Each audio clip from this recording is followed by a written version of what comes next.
Sahabat entrepreneur, salam hebat, luar biasa ya. Di video kali ini saya akan membahas tentang 5 penyebab bisnis Anda tidak berkembang di masa krisis.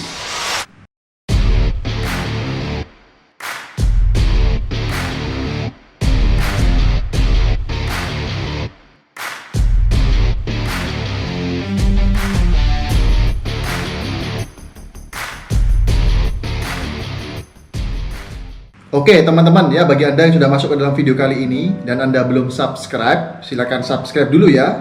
Dan jangan lupa tekan tombol loncengnya supaya Anda bisa mendapatkan video-video saya berikutnya. Oke?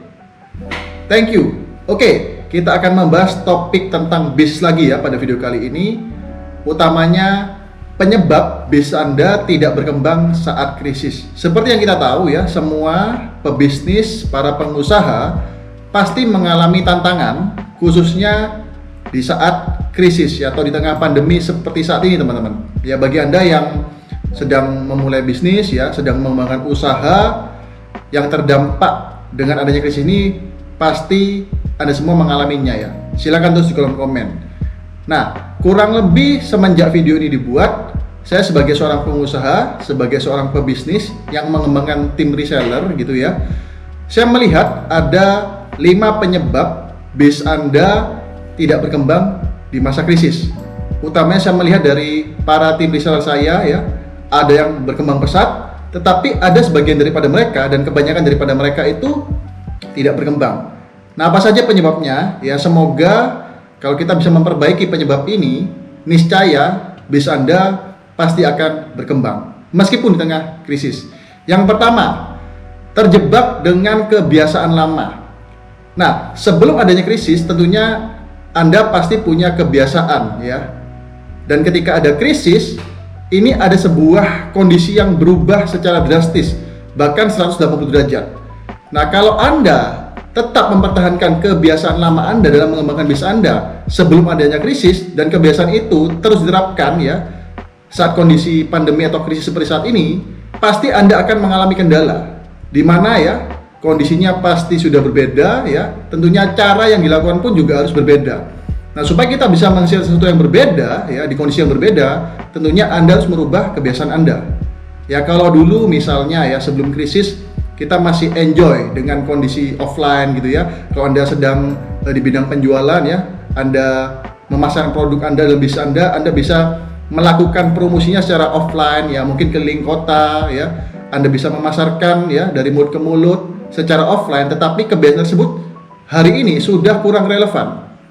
Karena di tengah krisis pandemi seperti saat ini, kita harus merubah kebiasaan kita. Coba di-cross-check, apakah Anda masih berada di dalam zona nyaman ya, dalam kebiasaan-kebiasaan lama Anda.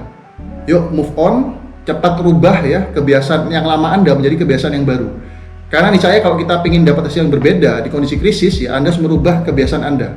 Ya, jangan pertahankan kebiasaan lama. Kalau Anda tetap mempertahankan kebiasaan lama, berarti Anda sedang ya melakukan strategi-strategi atau cara-cara yang lama, dan ini tidak akan cocok di kondisi krisis seperti saat ini.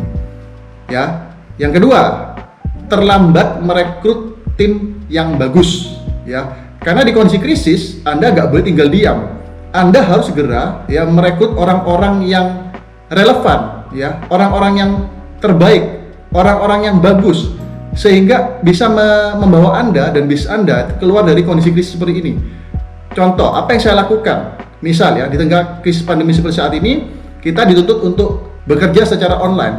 Yuk belajar ya, rekrut tim. Misalnya ya, tim yang pandai digital marketing.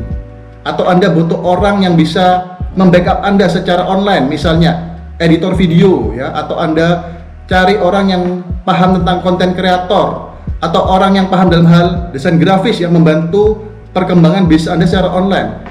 So, Anda harus bergerak cepat ya untuk mensponsor atau merekrut tim yang bagus, yang sesuai dengan kondisi yang dibutuhkan saat krisis saat ini. Oke. Yang ketiga, malas memperbaiki strategi online. Nah, sekarang teman-teman ya, perubahan begitu cepat. Sama seperti poin yang pertama, kalau Anda tidak berubah, Anda akan punah.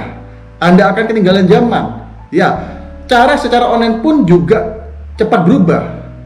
Dulu belum ada TikTok, sekarang sudah ada TikTok. Ya, dulu mungkin Instagram banyak orang belum main, sekarang sudah banyak yang main. Algoritma juga berubah. So, kita harus memperbaiki strategi kita secara online, ya.